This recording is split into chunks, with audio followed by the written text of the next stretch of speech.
নমস্কার বন্ধুরা, কেমন আছেন আপনারা সবাই? আশা করি সবাই অনেক ভালো আছেন। সুদীপ্তা সিম্পল লাইফ এই চ্যানেলটিতে আরও একটি নতুন ব্লগে আপনাদের সকলকে জানাই অনেক অনেক স্বাগত। তো আজকের দিনটা ছিল শনিবার সকাল থেকেই ব্লগটা শুরু করেছিলাম। উঠেছি আরও একটু আগে, প্রায় 5:30টার দিকে, কারণ ছেলে স্কুলে গেল। তো নিচের ঘরে দেখলেন প্রথমেই দৌড়েতে জল দিলাম। বাসি দৌড়ে প্রথমেই জল দিতে হয় কেউ বেরিয়ে যাওয়ার আগে। তো আজকে সকাল থেকে এত রোদ উঠেছে, মানে একদম সকাল 6টার সময়ই রোদে একদম প্রচণ্ড রোদ উঠেছে, মনে হচ্ছে যেন সকাল 9টা বাজে। তো যাই হোক, সকালবেলা নিচের ঘরের কাজকর্মগুলো করে ফেলেছি, এবার উপরের ঘরে এসেছি। আপনাদের সাথে কথা বলতে বলতে বিছানাটা গোছানোও হয়ে গেল, আর একটু আলমারিগুলো ঝাড়া পোছা করে নেবো। তারপর রুমটা ঝাড়ু দিয়ে মুছে আমি কিন্তু স্নানে চলে যাব। আলনাটাও মোটামুটি গোছানো আছে, আর ওর বইয়ের তাকটাও খুব অগোছালো হয়েছিল, সেটাও গুছিয়ে নিয়েছি এই কাজ করতে করতেই। অল্প একদম ভালোভাবে আরও সময় নিয়ে করলে ভালো হতো হয়তো। তো যাই হোক, আজকে সারাদিনে কাজকর্ম বলতে এই সকালটা শেয়ার করার পরেই আপনাদের সাথে আর দুপুরের খাবার দাবার কিছুই শেয়ার করা হয়নি, কারণ আমি দুপুরবেলার পরে খাওয়া দাওয়া করেই চলে গেছিলাম বাপের বাড়িতে। কারণ আজকে আমার বাপের বাড়িতে গ্রামের পুজো, যেটাকে দেশ পুজো বলে। এরকম গ্রামের দিকে দেখবেন জ্যৈষ্ঠ মাসে এই দেশ পুজো হয়, প্রত্যেক গ্রামের যে মা থাকে সেই মায়ের পুজো হয়। তো সেটাকে আমরা দেশ পুজো বলেই নাম জানি। তো যাই হোক, এই ঘরটা মোটামুটি পরিষ্কার করার পর আরেকবার আপনাদের দেখিয়ে দিলাম। আর ওই যে দূরে দেখছেন ছোট্ট পাতলা কম্বলটা, ওটা একদিন খুব বৃষ্টি হয়েছিল, তো ভোরের দিকে খুব ঠান্ডা লেগেছিল বলে আমার ছেলের খুব শীত পাচ্ছিল, তো সেই সময় বের করেছিলাম। তো ওটা তোলা হয়নি, তুলে দেবো রোদে দিয়ে আরেকবার। তো যাই হোক বন্ধুরা, এখন আমি স্নানে যাই। স্নান থেকে এসে পুজো টুজো করে তারপর আপনাদের সাথে আবার কথা বলছি।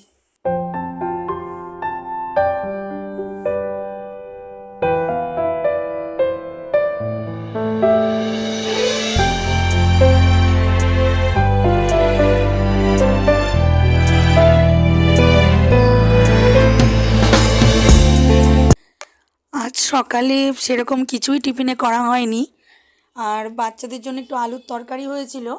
আলুর তরকারি আর অল্প একটু ডাল ভাজা দিয়ে যে চানাচুরটা ওটা নিয়েছি, আর চা খেয়ে নিলাম। তো এখন এসেছি ছাদে। সকালে আপনাদেরকে বললাম যে খুব রোদ বেরিয়েছে, কিন্তু এখন দেখছি আবার মেঘলা হয়েছে। আমি জামা কাপড় মিলতে এসে দেখি আবার বেশ কিন্তু মেঘলা মেঘলা হয়েছে। মেঘলাটা হলেই ভালো, দিনটা একটু গরমটা কমবে, কারণ আজকে তো রাত্রে ওখানে পুজো আছে। তো গরমে পুজোতে প্রচণ্ড কষ্ট। তো যাই হোক, মেঘলাই হয়েছিল, বৃষ্টি কিন্তু হয়নি। তো এখন আমি চলে এসেছি আমার বাপের বাড়িতে। আমার বাড়ি থেকে বাপের বাড়ি বাস যেতে প্রায় 8 ঘন্টা লাগে। তো এসেছি, এই যে আমাদের দেশের মা, এই মা খুব জাগ্রত। আমরা খুব ছোট থেকে এই পুজোতে খুব আনন্দ করি এবং খুবই মজা করি আমরা। আর আমাদের পাড়ার সমস্ত বাড়ির মেয়ে বউরা এই পুজোতে যোগদান করে। আর এই পুজোতে বাড়ির যেমন দুর্গা পুজো হলে বাড়ির মেয়েরা বাড়িতে ফিরে আসে, বা অনেকেই শ্বশুরবাড়িতেও থাকে, ঠিক কথাই, কিন্তু আমাদের এই দেশ পুজো গ্রামের সবাই যে যার বাপের বাড়িতে চলে আসে। তো দেখুন মন্দিরটা কি সুন্দর সাজানো হয়েছে, তাই না? আর এই যে ঢাক বাজছে, ঢাকের সাথে সাথে অনেক বাচ্চারাও নাচানাচি করছে। তো দেখতে বেশ ভালো লাগে। এই দিনে সবাই মন্দিরে আসে, কত পুরনো বান্ধবীদের সাথেও দেখা হয়। তো যাই হোক, এটা হচ্ছে আমার একটা ভাইয়ের বউ, আর এখানে আমার হাজব্যান্ড ওই যে লম্বা করে, আর আমার ছেলে সামনে, আর এই দুটো বউ হচ্ছে আমার দুটো ভাইয়ের বউ। এখন পুজো সেরে রাত্রেবেলা এসেছি, এত গরম যে আমরা আর থাকতে পারিনি। তো চলে এসে ড্রেস সব চেঞ্জ করে খাওয়া দাওয়া করে শুয়ে পড়েছিলাম। তো এটা তার পরের দিন সকালবেলার রান্নাটা তুলেছি। গত দিনের আর রান্নাবান্না কিছুই তোলা হয়নি। তো পরের দিন সকালবেলা ভাইরা বাড়িতেই সব ছিল, তো ওরা বলল রাইস করব, চিলি চিকেন করব। আর মা জেঠিমারা ওরা কিন্তু চিকেন খাবে না। সেই জন্য ওদের জন্য কী করা যায় ভাবলাম যে ফুলকপিকে ছোট ছোট করে কেটে ওটাকেই পকোড়ার মতন ভেজে চিলি ফুলকপি যেটাকে বলে, ওটা করে নেওয়া যাক। কেমন হয় একবার টেস্ট করেও দেখা যাবে। তো যাই হোক, এই যে চাল ভেজানো রয়েছে, তো চালটা ভিজিয়ে অনেকক্ষণই রেখেছি। এখন এবার চালটা সেদ্ধ হতে দেব। আর ওদিকে গরম জলে বসিয়ে দিয়ে এসেছি। আর এর আগে দেখলেন রাইসের জন্য গাজর, ক্যাপসিকাম, বিনস ছিল না, তাই একটু বরবটি কুচিয়ে দেওয়া হয়েছে। তো সব ভাজা করে নিয়েছি। আর ওদিকে ফুলকপিটাও কর্নফ্লাওয়ার দিয়ে আর একটু গুঁড়ো মশলা দিয়ে ঝাল ঝাল করে একটু পকোড়ার মতন ভেজে নিয়েছি, কাঁচা লঙ্কা দিয়ে ভেজে নিয়েছি। আর এখন এই ফুলকপির যে চিলিটা ওটা করব।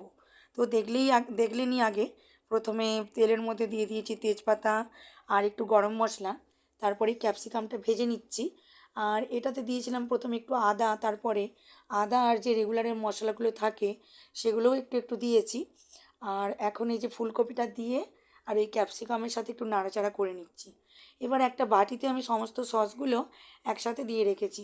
তার মধ্যে সয়া সসটা আগেই দিলাম, এই যে সয়া সসটা আগে দিয়ে ওটা একটু নাড়াচাড়া করে নিলাম। এরপরে টমেটো সস আর চিলি সসটা একটা বাটিতে ঢেলে নিয়েছি, একসাথে মিশিয়ে নিয়েছি। এই যে মেশানোর পর ঢেলে দিলাম। এরপর কর্নফ্লাওয়ারের জলটা একটু গুলে দিয়ে দেবো। খেতে কিন্তু বেশ ভালোই হয়েছিল।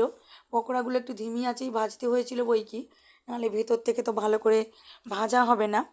তাই এই যে কর্নফ্লাওয়ারের জলটা এবার দিয়ে দিলাম। তো চলুন দেখতে থাকি।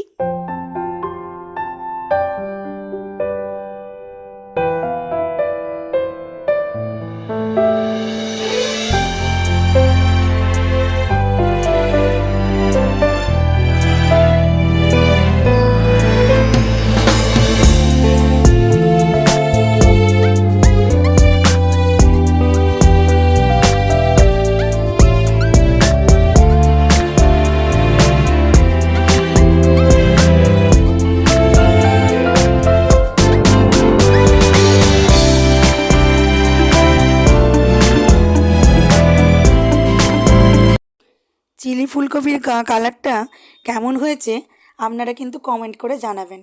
আর বিশ্বাস করুন খেতেও খুব সুন্দর হয়েছিল। মানে আমার মায়েরা তো খেলো, বললো তো ভালোই হয়েছে, আমিও একটু টেস্ট করেছিলাম, ভালোই লাগছিল।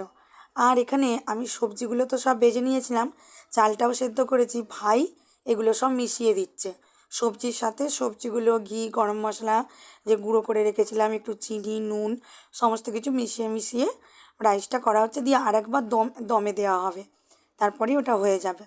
তো তারপরে সবাই মিলে শাল পাতায় করে খেতে বসলাম। প্রথমে ভেবেছিলাম কলা পাতায় খাবো, কিন্তু কলা পাতা আর কাটতে যাওয়া হলো না। কী করলাম, শাল পাতায় বসে সবাই মিলে খেলাম। সব ভাই বোনেরা, ভাইয়ের বউরা সবাই মিলে খেলাম। খুব মজা করে আজকের দিনটা কাটলো। তো যাই হোক বন্ধুরা, আমার ব্লগটা আপনাদের কেমন লাগলো প্লিজ প্লিজ আপনারা কিন্তু জানাবেন কমেন্টের মাধ্যমে। আর যদি একটু ভালো লেগে থাকে তো প্লিজ আমার ব্লগটাকে আপনারা লাইক করে দেবেন। আর চ্যানেলটিকেও সাবস্ক্রাইব করতে ভুলবেন না। আপনাদের একটা লাইক আমাকে অনেক বেশি এগিয়ে নিয়ে যাবে। তো যাই হোক বন্ধুরা, চলুন আজকের মতো এইটুকুই। আপনারা সবাই ভালো থাকবেন, সুস্থ থাকবেন, সুন্দর থাকবেন। আর কার কার এরকম রাইস চিলি চিকেন খেতে ভালো লাগে অবশ্যই কমেন্টে কিন্তু জানাবেন। আমার তো খুবই ভালো লাগে রাইস চিলি চিকেন খেতে, সঙ্গে আবার পাঁপড় ভাজা, একটু চাটনি হতো তবে ভালো হতো, কিন্তু হলো না।